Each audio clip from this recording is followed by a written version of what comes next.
Tom Shine, Tom Shine, Jana Kakadada, Tom Shine, Tom Shine, Tom Shine, make it to see me, Tom Shine.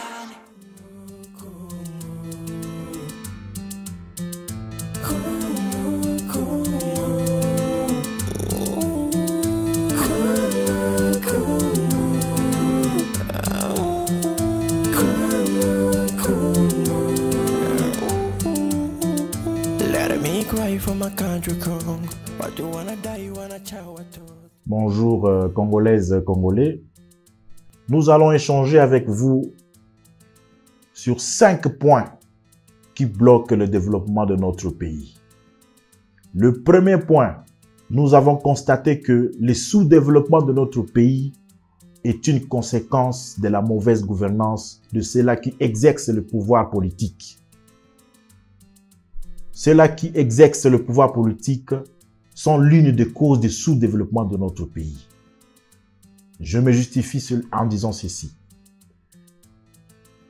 Vous savez, pendant la période électorale, ceux-là qui sont candidats soit à la députation, soit à la présidence, à la présidentielle, ils nous font de beaux discours afin de pouvoir passer soit député national ou provincial, et aussi passer comme président de la République.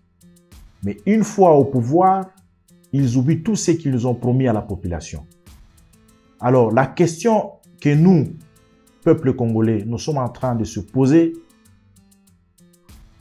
ce sont les mêmes problèmes qui persistent au cours de chaque mandat de notre pays. Nous avons connu le mandat du maréchal président Joseph Mobutu. Il a effectué plus de 33 ans au pouvoir, plus de 30 ans, allais-je dire. Et pendant ces 30 ans, entre guillemets, il s'est battu pour résoudre le problème du pays. Il a évidemment apporté certaines solutions, mais après cela, certaines solutions qu'il a apportées aux certains problèmes n'ont pas été maintenus. Et ainsi, nous nous sommes retrouvés encore devant de mêmes problèmes pendant la période de Mosé Laurent-Désiré Kabila. Après cela, nous avons connu aussi de mêmes problèmes. Nous avons connu aussi de mêmes promesses pour résoudre les problèmes de notre pays. Et fort malheureusement, ces problèmes persistent jusqu'à ce jour. Même pendant l'ère de Joseph Kabila, jusqu'à aujourd'hui, nous sommes pendant l'ère de Félix Tshisekedi. Vous savez, nous, peuple congolais, nous sommes en train de regretter que ce problème majeur continue à persister, alors que vous exercez des fonctions stratégiques qui peuvent évidemment résoudre ces problèmes que nous connaissons. Je peux citer évidemment les 3 grands problèmes du peuple congolais. Il y a le problème routier. L'infrastructure routière dans notre pays reste impraticable. Depuis l'époque coloniale, avec un total de 153 000 km de réseaux routiers dans notre pays, nous n'avons que jusqu'à aujourd'hui à peu près au-delà de 3 000 km de routes, de réseaux routiers dans notre pays, dans toute la RDC. Essayez un peu d'imaginer, pendant tout ce temps, pendant différents mandats de certaines personnalités politiques, pour résoudre ces problèmes, ils n'ont apporté que à peu près 3 000 km de réseaux routiers sur 153 000 km. Alors, nous, peuple congolais, nous sommes dit, pourquoi est-ce que ce sont les mêmes problèmes qui reviennent à chaque mandat de chaque personnalité politique? Je peux donner aussi l'exemple de l'eau. L'eau et l'électricité.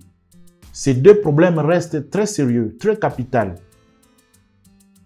Et fort malheureusement, ces problèmes n'ont jamais eu une solution quelconque. Depuis que nous avons connu des promesses pour apporter de l'électricité dans des zones rurales et urbaines, jusqu'à aujourd'hui, avec beaucoup de barrages que nous avons, nous n'avons pas d'électricité dans nos maisons. Et avec avec tout ce lac que nous avons dans notre pays, on a toujours ces problèmes d'eau dans nos maisons. C'est ainsi que nous sommes dit que l'une des choses qui maintiennent notre pays dans le sous-développement, c'est les autorités politiques. Ceux-là qui exercent des postes publics et stratégiques nous maintiennent dans le sous-développement. Ils savent le problème que nous avons, mais ils n'ont pas la volonté d'y apporter des solutions. Et cela implique la mauvaise gouvernance pendant leur exercice.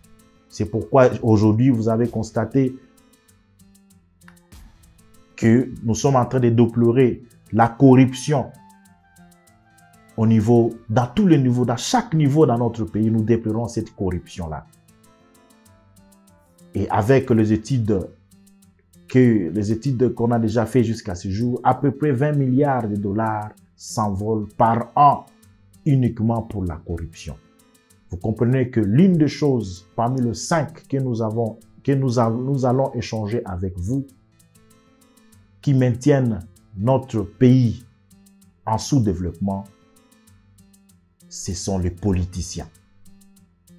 Ce sont ces autorités publiques. Ce sont ces autorités politiques. Parce que ceux-là qui sont au pouvoir aujourd'hui, ils savent très bien les problèmes que nous connaissons. Pourquoi ils ne fournissent pas d'efforts pour résoudre ces problèmes d'une manière beaucoup plus pratique? Et cela, c'est un problème très sérieux dans notre niveau.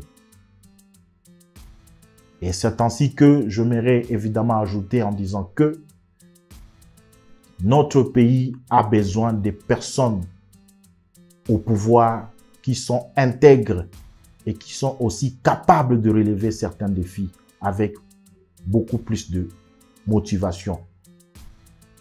Je peux aussi donner un autre exemple par rapport aux attitudes de nos politiciens. Il y a de ces politiciens qui sont malheureusement sourds devant les cris de la population. Je peux donner l'exemple du RAM. Le RAM, la taxe RAM. Depuis que nous sommes en train, nous populations, nous sommes en train de crier sous cette RAM, jusqu'à ce jour, les autorités, ceux-là qui nous gouvernent, ceux-là qui sont au pouvoir, ils restent sans mots. Instaurer une taxe RAM sur le téléphone, sur le carte SIM de cette population qui vit dans l'extrême pauvreté, pour moi, je considère cela comme une escroquerie. Et tout simplement, nous pouvons dire que, pour ne pas dire que vous manquez, nous avons des autorités qui n'ont pas la conscience, nous pouvons tout simplement dire que cette rame, il faut tout simplement la retirer. Et j'ajoute en disant ceci nos autorités doivent écouter la population. Nous déplorons cette façon de ne pas écouter la population.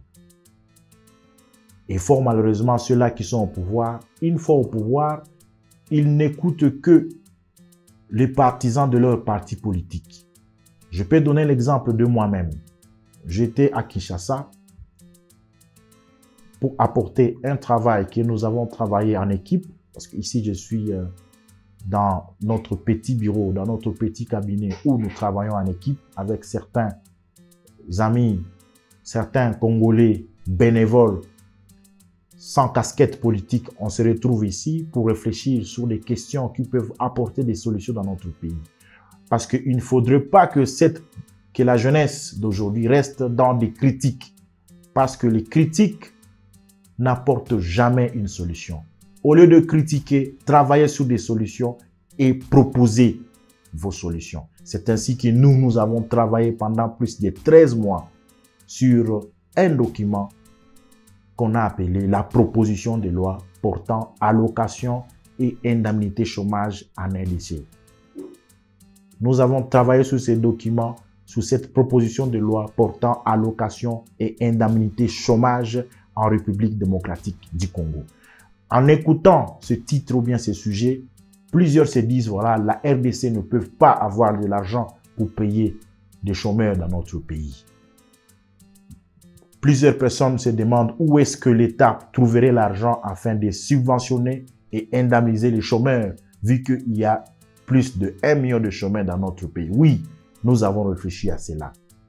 Nous avons réfléchi à cela. C'est pourquoi nous avons fait plus de 13 mois en train de travailler, d'amender, d'apporter des corrections sur ces documents auxquels nous faisons confiance, qui peut amener une solution durable dans la lutte contre la pauvreté, dans la lutte contre le chômage en République démocratique du Congo. En étant à Kinshasa, nous avons adressé une correspondance au Premier ministre. C'était le 31 juillet 2021. Notre courrier a été enregistré, notre dossier a été enregistré à la primature au service courrier sous numéro 23 255. Je vous assure, le Premier ministre nous a jamais réservé une correspondance de suite, faisant suite à notre lettre. Et c'est ainsi que nous déplorons cela. Nous avons des autorités qui ferment les oreilles et qui n'écoutent que ceux-là qui sont dans leur parti politique ou bien ceux-là qui sont dans les regroupements politiques. C'est un problème sérieux que nous connaissons dans notre pays et cela nous maintient dans la pauvreté. Ces personnalités politiques, ces autorités politiques, allais-je dire, sont là au pouvoir uniquement pour leurs propres intérêts. Cette proposition de loi portant allocation et indemnité chômage n'aura pas un intérêt personnel et individuel. Ça a un intérêt général. Et ce que nous déplorons au Premier ministre, qui est l'une des autorités aussi dans notre pays, est que il nous a pas donné, il nous donne pas le temps de nous écouter. Vous savez, il y a un sage qui m'avait dit un jour que c'est dans le détail qu'un pays peut se développer. Et fort malheureusement, nous avons des autorités qui négligent le détail. Ils se limitent tout simplement à un titre. Et eux-mêmes critiquent et zappent. Au lieu de nous approcher et d'essayer un peu d'écouter sur le détail de notre proposition de loi, ils préfèrent rester silencieux. Et cela, c'est vraiment déplorable. Nous sommes ici en train de parler sur 5 détails qui empêchent le développement de notre pays. Et parmi ces 5 détails, nous déplorons le premier détail qui est ces autorités politiques. Nous avons des autorités politiques, premièrement, qui n'écoutent pas la population et fort malheureusement, qui ne pensent qu'à leurs propres intérêts. Il faudrait comprendre que nous, cette génération de ce jour, nous ne sommes pas une génération qui ne se limite qu'aux critiques. Non, nous avons refusé cela. Il ne faudrait pas attendre arriver au pouvoir pour résoudre le problème de la RDC. Non. Commencez, j'invite à toute la jeunesse de la RDC, commencez à réfléchir dès aujourd'hui sur comment est-ce que notre pays peut se développer. Il ne suffit pas de dire, voilà, pour que notre pays se développe, il faut avoir un président avec toutes les qualités que vous voulez.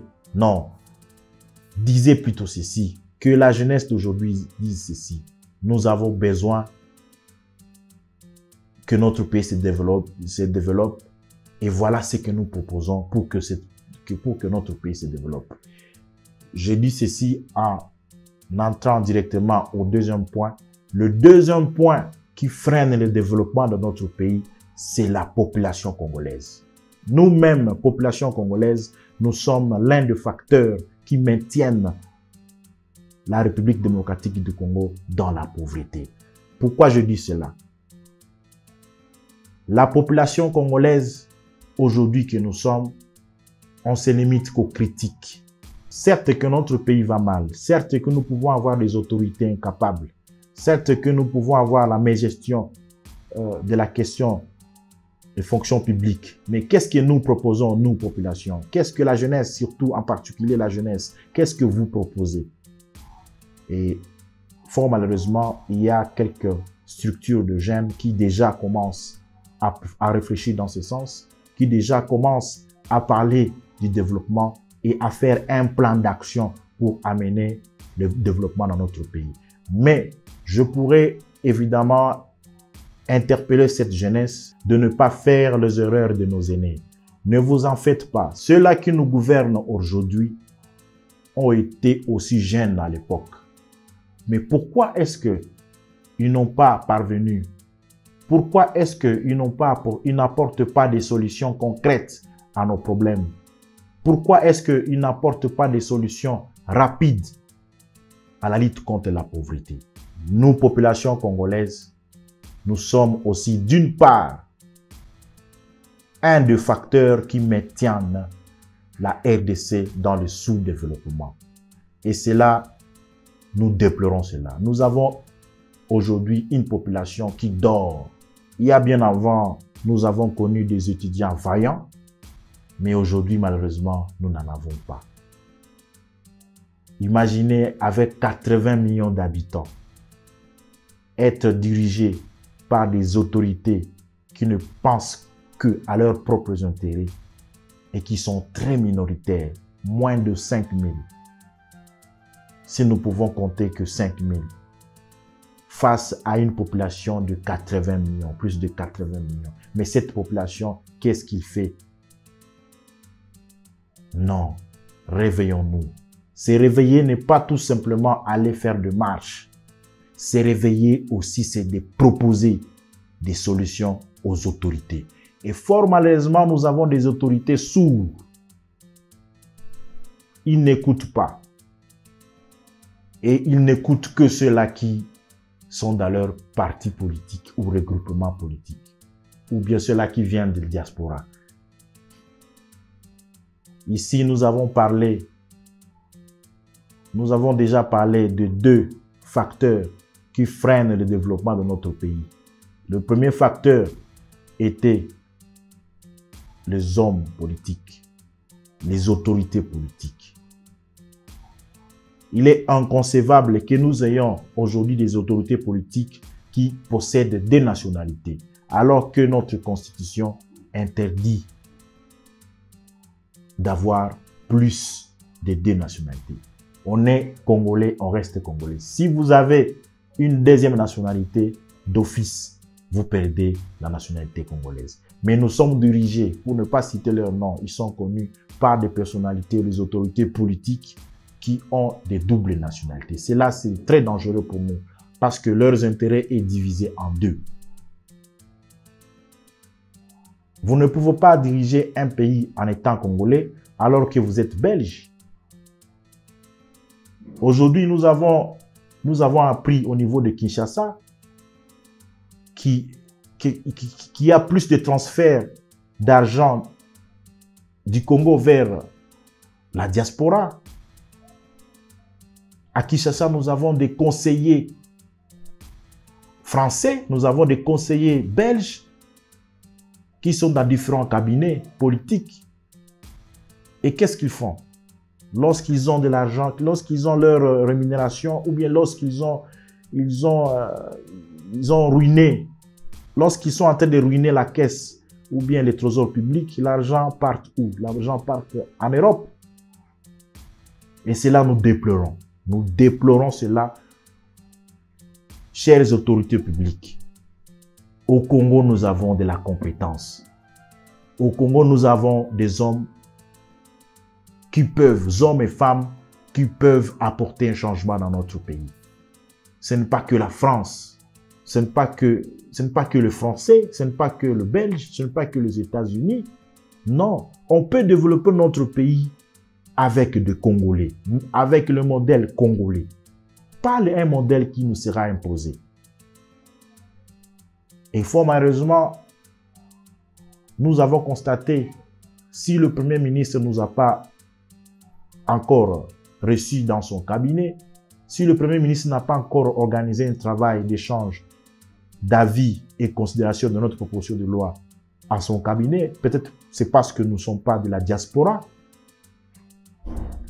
Récemment, nous avons appris que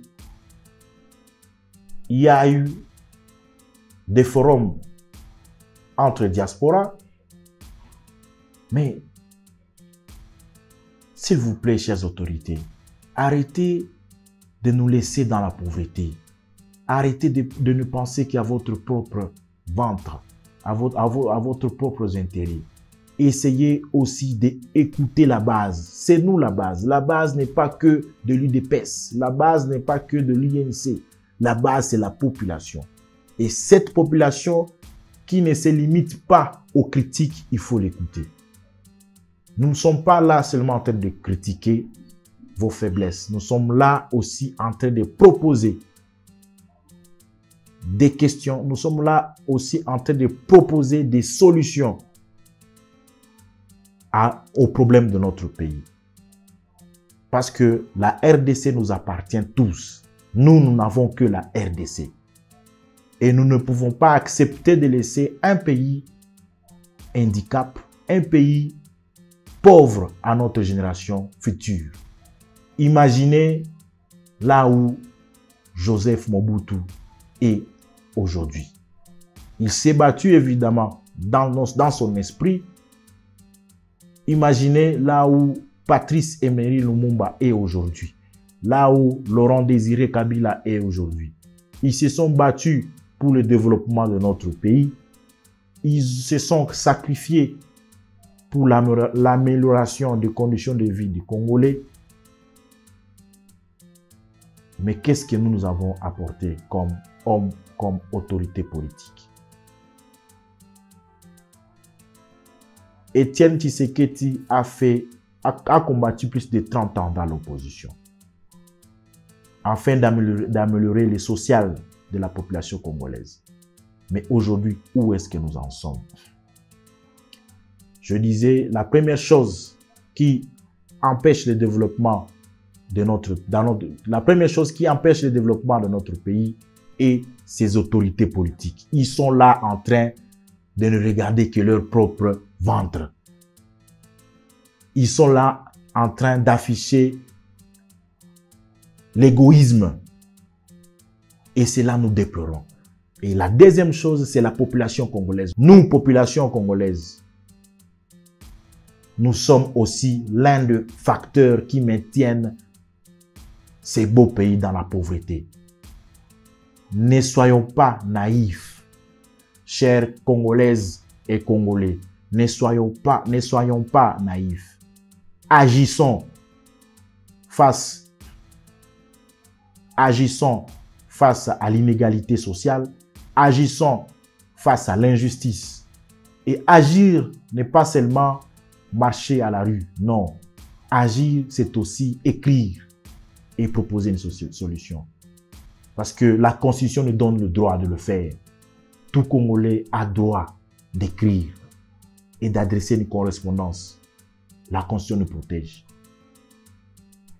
Et fort malheureusement, je vais ajouter un autre facteur qui maintient la population congolaise dans la pauvreté, ce sont les églises. En parlant des églises, je ne vais pas détailler je parle de l'église en général. Vous savez, nous avons des églises un peu partout dans notre pays. Et ces églises ont de fidèles qui participent régulièrement, même chaque semaine, ou voire même chaque jour, dans des cultes. Qu'est-ce que nos pasteurs font pour nous aider afin de sortir dans cette pauvreté? Qu'est-ce qu'ils font? Vous, pasteurs, nous vous posons cette question. Qu'est-ce que vous faisiez afin de sortir la population congolaise dans la pauvreté? Si ce n'est que remplir les offrandes. Certes, vous pouvez nous demander de prier afin que Dieu nous vienne en aide. Nous aimerons bien prier. Mais ne nous demandez pas de prier toute la journée. Demandez-nous de travailler. Et après le résultat, remerciez le Seigneur. Nous savons que c'est le Seigneur. Nous savons que Dieu est le maître de toutes circonstances. Mais Nous vous en supplions, chers pasteurs des églises, ne nous maintenez pas dans la prière pour toute la journée, pour toutes les heures. Non. Incitez-nous à travailler.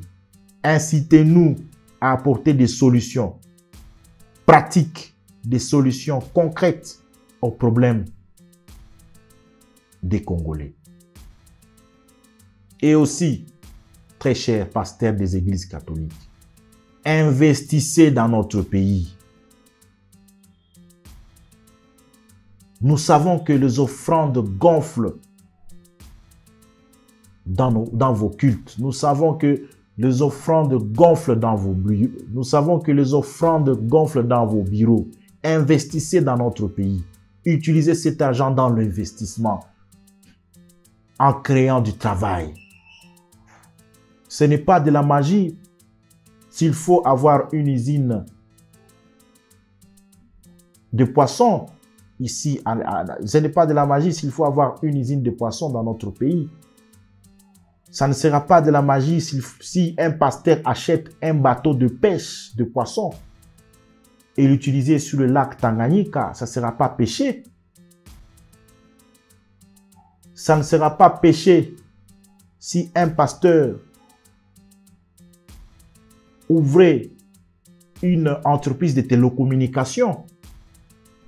Nous demandons au pasteur, avec tout ce que vous avez comme offrande, investissez aussi dans notre pays, créez des emplois, commencez des activités entrepreneuriales.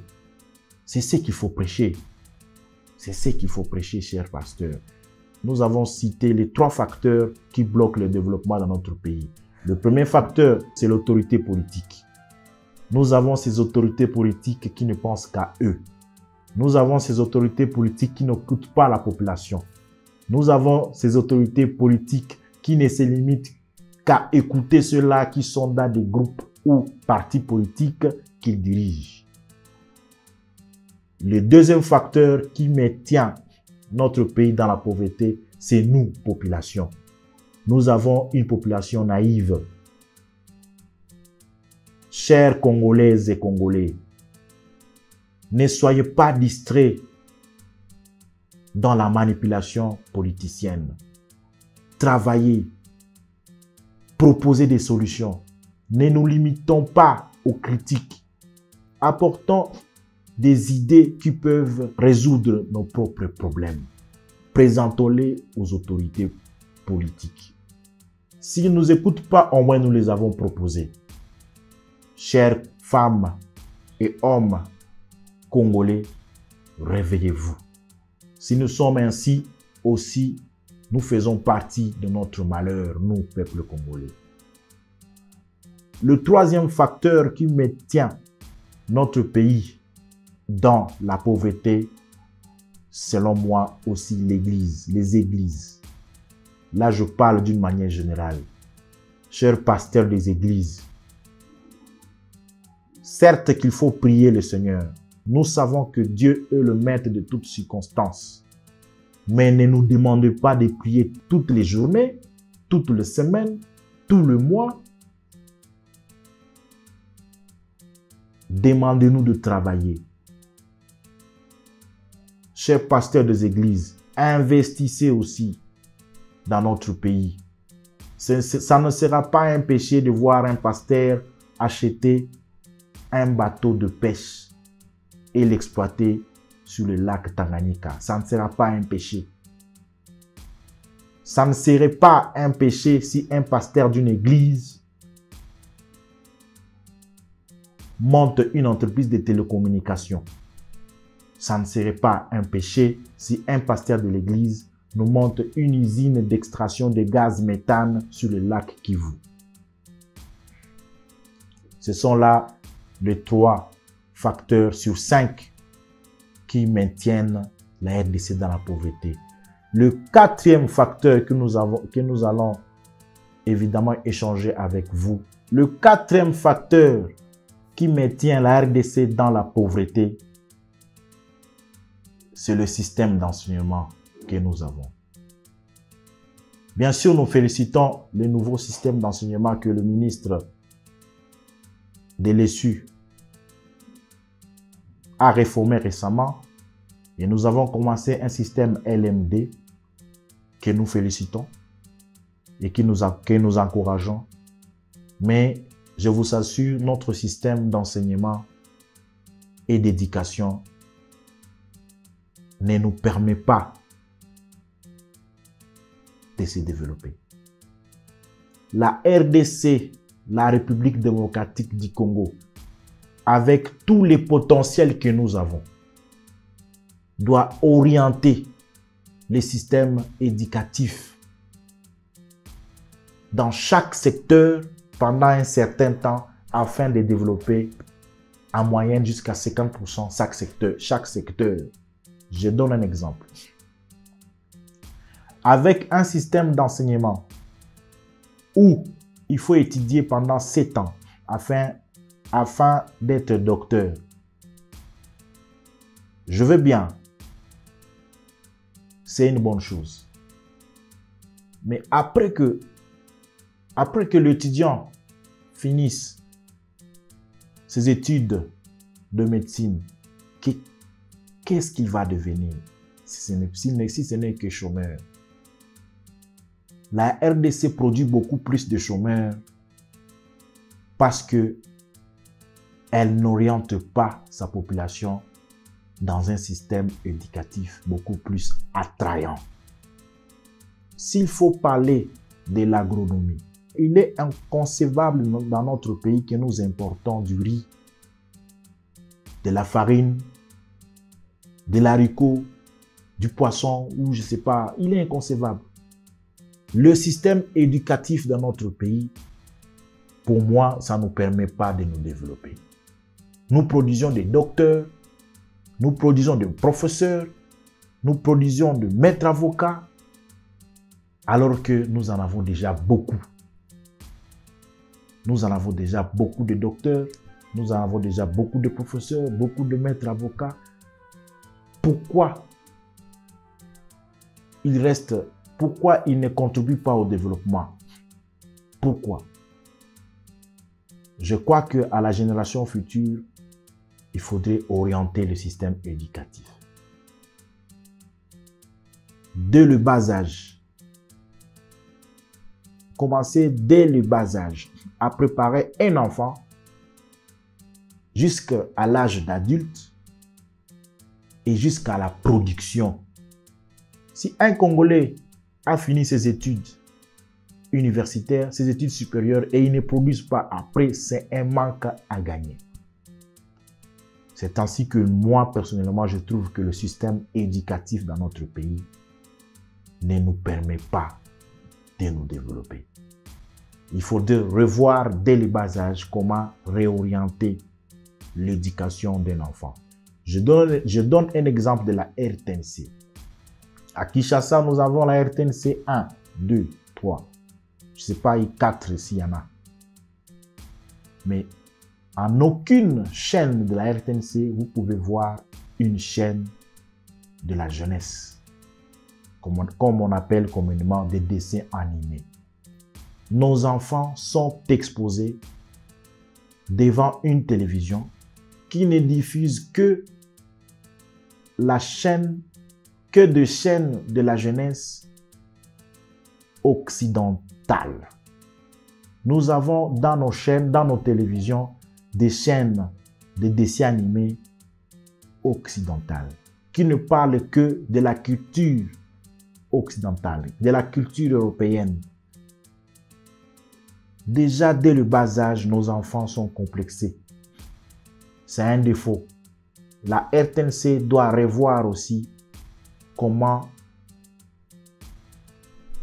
parmi les 4 chaînes qu'a la RTNC doit mettre à la disposition des enfants une chaîne afin de diffuser les dessins animés Made in Congo pour orienter la mentalité de nos enfants, pour éduquer la mentalité de nos enfants et pour orienter d'une manière, pour orienter la façon de réfléchir de nos enfants à un développement pour orienter l'éducation de nos enfants à nos propres intérêts. C'est ainsi que nous avons évidemment cité, nous avons déjà cité parmi les 5 facteurs qui maintiennent la RDC dans la pauvreté. Le premier facteur, ce sont les autorités politiques. Le deuxième facteur,